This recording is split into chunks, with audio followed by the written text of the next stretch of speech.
అందరికీ నమస్కారం.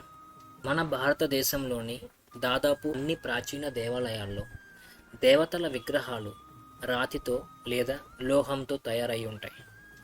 కానీ ఒడిస్సాలోని శ్రీ పూరి జగన్నాథ ఆలయంలో మాత్రం శ్రీ జగన్నాథుడు, బలభద్రుడు, సుభద్రదేవి విగ్రహాలు చెక్కతో తయారై ఉంటాయి. ఇలా ఎందుకు? ఈ సాంప్రదాయం ఎప్పుడు ప్రారంభమైంది? దారు బ్రహ్మం అంటే అసలు ఏమిటి? ఈరోజు ఈ ప్రశ్నలన్నింటికీ సమాధానం ఈ వీడియోలో తెలుసుకుందాం.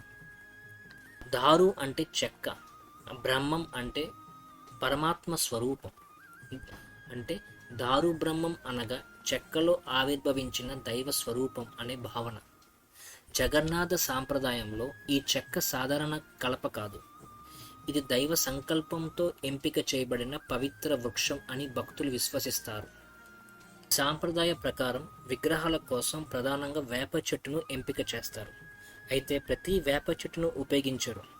దానికి ప్రత్యేకమైన ఆధ్యాత్మిక లక్షణాలు ఉండాలని ఆలయ సాంప్రదాయం చెబుతుంది.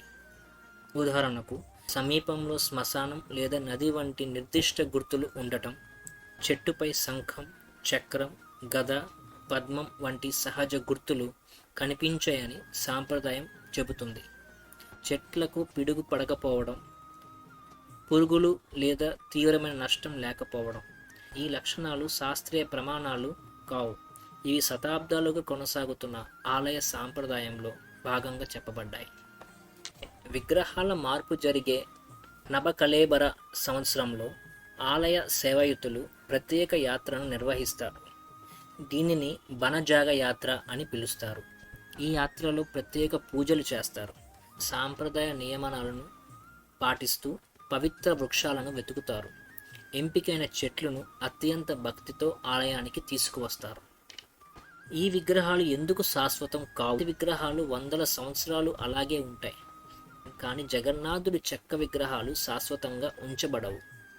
కొన్ని సంవత్సరాల వ్యవధిలో జరిగే నబకళేబర మహోత్సవంలో కొత్త విగ్రహాలను తయారవుతాయి. పాత విగ్రహాలను ఆలయ ఆచార ప్రకారంగా గౌరవంగా సమాధి చేస్తారు.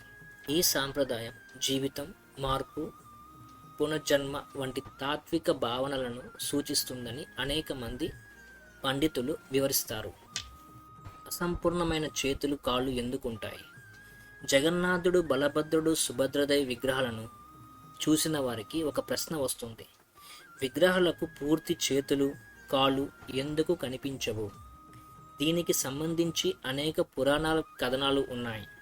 వాటిలో ప్రసిద్ధమైన ఒక కథనం ప్రకారం దేవశిల్పి పని పూర్తయ్యే లోపే తలుపు తెరిచారని, విగ్రహాలు ఆ రూపంలోనే ప్రతిష్ఠించబడ్డాయని చెబుతారు. ఇది భక్తి సాంప్రదాయాల్లో ప్రసిద్ధి చెందిన కథనం, చారిత్రకంగా నిర్ధారించబడిన సంఘటనగా కాదు.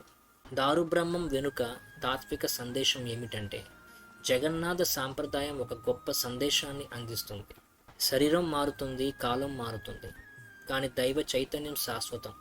అందుకే కొత్త విగ్రహాలు తయారైన భక్తుల విశ్వాసం ప్రకారం దైవ స్వరూపం మాత్రం నిరంతరంగా కొనసాగుతుందని భావిస్తారు. ఈరోజు తెలుసుకున్న ముఖ్య విషయాలు ఏమిటంటే, దారుబ్రహ్మం అంటే చెక్కలో ఆవిర్భవించిన దైవ స్వరూపం అనే సాంప్రదాయ భావన. విగ్రహాల కోసం పవిత్ర వేప చెట్లను ప్రత్యేక ఆచారాల ప్రకారం ఎంపిక చేస్తారు. బనజాగ యాత్ర ద్వారా ఆ చెట్లను వెతుకుతారు.